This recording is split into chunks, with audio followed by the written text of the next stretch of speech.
Welcome back, everyone. Hyle here with another little juicy surprise. Got a little 10 coin ANACS submission reveal, grade reveal. Without further ado, let's get into it. Again, coins, I looked at the grades already.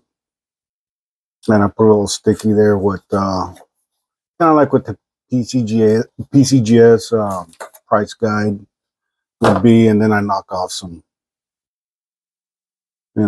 percentage there, and so it's not all there. And again, that's just the value.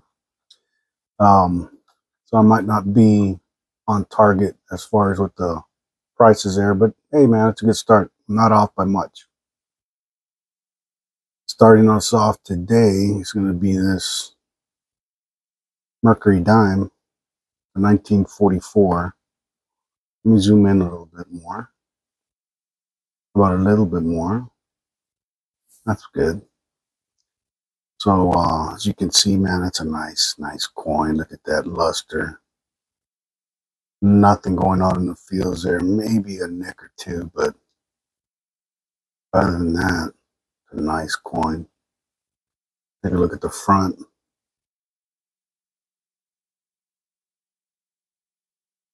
Should have the full bands on there. What's this junk right there? Get that off. Yeah, 1944 Mercury. Got a little accentuated outline there on the chin and the front of the neck. Can you guys see that? Oh, right there. Zip, right there. Yeah. Anyways, good little coin. Nice little example in 1944. And ANACS graded it as MS64 full split bands. And yeah, you can really see that, man. That looks really nice. See if I can get you guys closer. Look at that. And again, I think it's just this middle one that they look at. Not necessarily this one. Or the one up top bottom. Just the middle one, I guess that's the high point. So, nice coin. Next up, we got a 1931 S dime.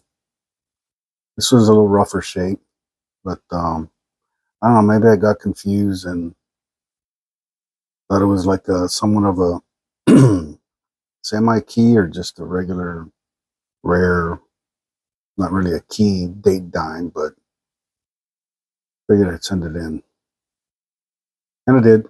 And you can definitely see the difference between that band and the previous coin. This one's been through a little circulation. So anyways, let's take a look at the front. 1931S.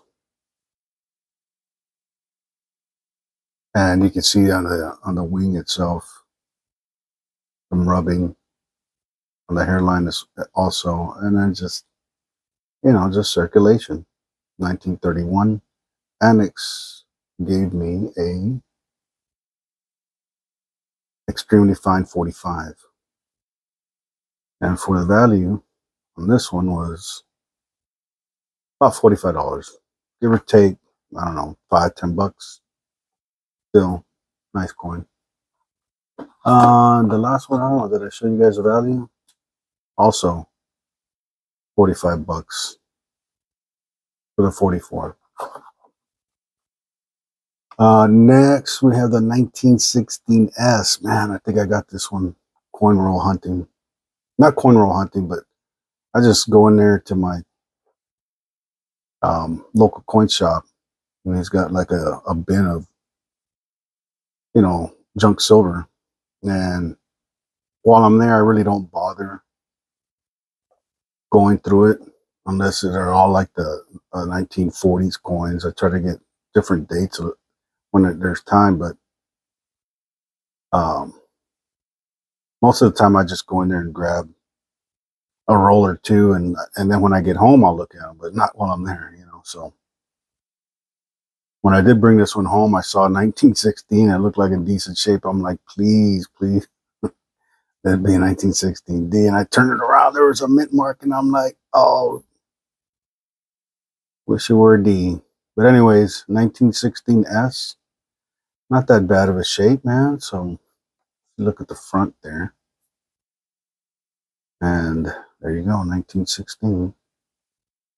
Looks worn, looks a little circulated, but you know what? It doesn't have a lot of like gouges or anything to look at, so not bad. So ANACS gave me an AU55 details clean. Now it does have some spidering and stuff. I don't know if that's necessarily clean, but that's what the expert at ANACS said. So even in this condition, 53 bucks, but it's clean. So let's take off another $10, $15 on that. Still a nice little example of a 1916 first year of issue Mercury dime or Winged Liberty. Next up, we have the 1934 50-cent piece Texas commemorative coin. And you guys can see that Texas Independence Centennial. Remember the Alamo. Yeah, that Sam Houston and Stephen Austin. I know Austin was like the first president. Houston, something like that. I forgot my Texas history, guys, but you guys know, put it in the comments. Anyways, this is a really awesome design. I wish they would get back to whoever the sculptors were back then or the artists that submitted these, man, and they won the designs. This is what I'm talking about. This is what we don't really see in today's designs for the most part. But what an awesome design. Anyways, take a look at the front. 1934. It does have a little like carbon spot right there. I don't know if you guys can see that. Yeah, you can. Stands out so much. But it's got a little toning on there. A nice eagle. I love that eagle. Like it's perched on some, oak leaves or something. Maybe some blue bonnets, a state bird, their state flower of Texas. And of course with the Lone Star in the back. Anyways, ANACS gave me or graded it as an MS62. And at this grade, and I should, if I were to sell it, these go pretty quick. I could probably get the value price of 150 bucks for that. Nice little coin. Next up will be the, oh yeah, this is a beauty. Anyways, when I got this graded, I took it over to one of the coin dealers at the coin show. And I asked him, how much would you give me for this? Anyways, he offered me 70 bucks. And this is a 1904 barber quarter. I mean, you can see the motto there, E pluribus unum. The shield looks pretty good. The feels, not a lot going on, man. And I like that luster. Not really luster, but the color still has a little bit of luster that I can see. I don't know if you guys can see it, but like maybe up here in the 11, 30ish, and down here I can see it. And my light sword's off to my right, so I don't want to do this. I'll put you guys in the dark. So up in the front, you can see there maybe 1904 Barber Diamond. You can definitely see Liberty on there. Yes, and then you can see the scratches on the fields there.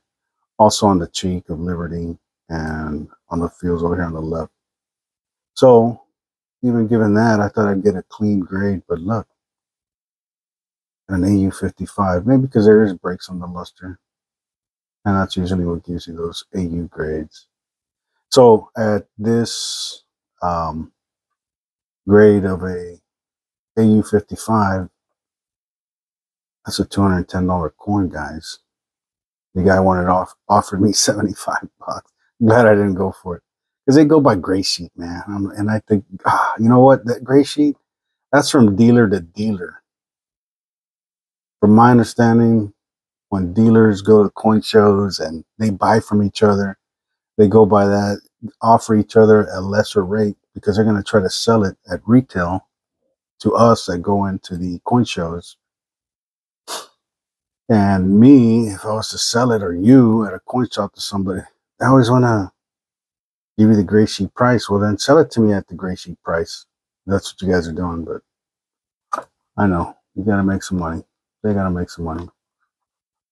The best thing to do if you're going to sell it to somebody, sell it peer to peer. I already showed you guys that one. All right, guys. Next one is another commemorative 50-cent piece, same year. But, oh, I'm sorry, it's a 1935S out of San Diego. This one's a nice little toning on there. Look at that. Gold almost going into the reddish purples up there, up at the top. Don't know much about San Diego, but these are probably landmarks. It's like a church. The towers and a dome of a church. Maybe the Capitol, state Capitol or something. I don't know. Again, if you know what it is, guys, let me know in the comments. Put in the comments. Educate us all. 1935, San Diego. S. San Francisco Mint Mart. Let's look at the front. That's another beautiful design. Look at that. You just can't go wrong with that. And of course, everything California related with that bear. And I can't read the name on that. Here. But I'll check it out under the microscope. Beautiful, man. Beautiful design. Beautiful coin. ANACS hooked it up with a MS61. Not a bad coin. So at that grade, I valued it at $105. Next up. Oh, yeah. That's a good one right here. We got a 1898 O Morgan dollar. Of course, got to throw in a Morgan dollar, but man, look at this toning. Isn't that awesome? See the old mint mark right there, and then just all the colors of the spectrum damn near. I don't know if the toning hides any flaws, but I really don't see it. And I'm angling it. I got it close here. Maybe a couple here and there, but breast feathers look good. The feels look good. Maybe a little something right there. Other than that, man, that looks like really tight, very beautiful coin, man. I love that toning. I know a lot of you guys do too, but there's some people that like those blast white coins. Even those things one day are going to deteriorate and show some kind of corrosion, and we'll call it toning. But here in the front, like always, 1898. They just moved around in them bags and got gouged up. So you can see that one was taking away a lot of, man, if that gouge wasn't there on her cheek, I guarantee you this thing would have been a home run. Oh, a little bit on the neck too there. The hair up here, top of the ear is nice. Liberty, the cap, man, everything looks good on this thing. Even the toning. Maybe the toning in the front. Does that look like a fingerprint right here? Maybe. But anyways, nice example of an 1898 O. And ANACS graded it as an MS64. Nice, man. I'm happy with that. But I think it should have been a 65. Moving on. A couple more coins left. Oh, yeah, man. This one I got. Where did I get this one from? Oh, yeah. This was just a private purchase. And I didn't think it was real, but I'll let you guys take a look at it. I weighed it. I put the earth magnet to it. Everything looked good, but I'm like, not until I send it off to get grading. But I owe the person $50. I made a deal with them that if it did come out back and it was authentic, I'd hook them up with $50 more than what I gave them. I think I gave like about that much, 60, $70. But I just remember the 50 because it was a lot for the coins that I bought from that individual. But anyways, here we got an 1892 Carson City. And as you could tell, heavily worn, but still a good coin to have, man. I mean, I think only like just over 1 million of these were minted. So anything in the 90s, 1890s, for some of the S's and these Carson Cities, they're good to get. They're good to have. So let's take a look at the front. You can see a lot of the wear there. The eyeballs kind of fading out. And some heavy rubbing. And then there's a big ding right there, man. You guys can see that. So I didn't think it'd get a straight grade. But let's check it out. 1892 Carson City. ANACS told me, get rid of this, that it's a good 6 with details. And all they just said it's clean. They didn't even say it's damaged. So maybe they expect that for a coin being so old. But even at this price, in this condition, I valued it at $265. Minus, some percentage off there for it being clean. So, pretty nice coin, guys. I'll take it. Oh, yeah, lastly, I bought this at an antique show, or at an antique place here. And it had a chain on it. And I'm like, man, let me just take that. Well, I looked at it. It was in a showcase. And it was a type 1 because you could see the obverse. And I asked the person to come show it to me. Open up the showcase and turn it around. It was in 1917. Or it was in 1917, but I turned it around and I saw it was a type 1. And I'm like, for $25 and with the chain, I don't care if it really has a hole. I know it sucks, but that's how they used to do it back then.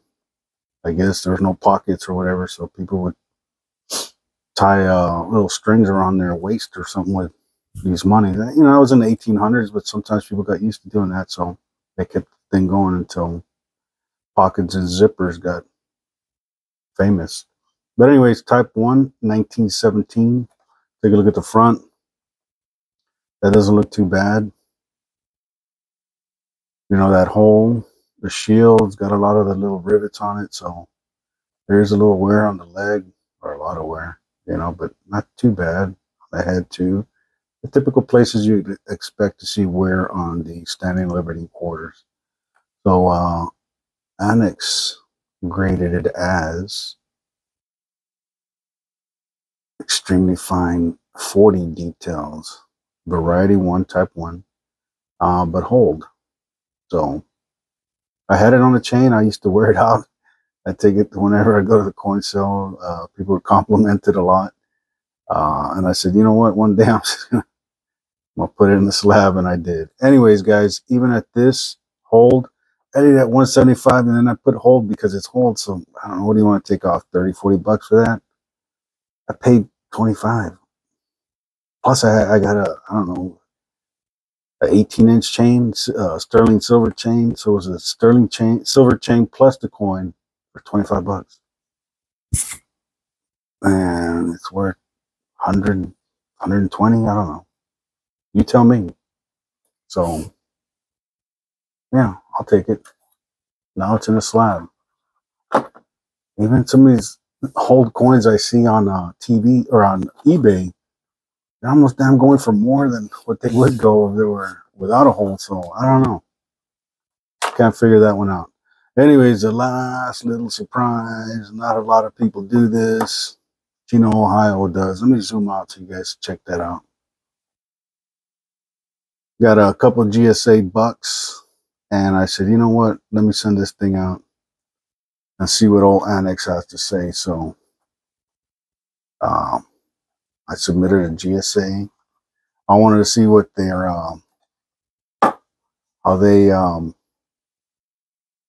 know, sealed it. You know, like PCGS puts a whole new slab over the lens. Is that what it's called? The cap lens? And PCGS just does the seal, like you'll see this one. So here's the certificate of authenticity, right? The serial number. I didn't send that in with them. If I did, I think they would have added the serial number to it. But you guys can see, oops, sorry about that. ANACS graded as an MS64. And I think it looks every bit of a 65, but I'm not a grader. Not bad, guys, huh? Let's take a look at that mint mark. You guys see that? Yes, you can. Let me zoom in. One more. Yep. There's that Carson City, man. Whew, highly sought after. Look at the feels on that, man. Look at the breast feathers. The wings, the wing tips. Not a lot going on. You see some die cracks up over there over United States. Typical of some of these coins from that era. And let's take a look at the front one more time. The date. Little softness there over the ear. And a little bit of chatter on the cheek.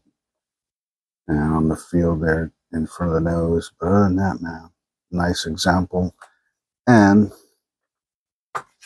it's graded 64. I bought this on eBay from a guy in Australia about 3 years ago. Was in Vegas, wanted a little money. I said, oh, let me just buy this thing. Why not? When I was in my room trying to go to sleep, oh, the top just came off. Oh, well. They're bound to come off anyway someday.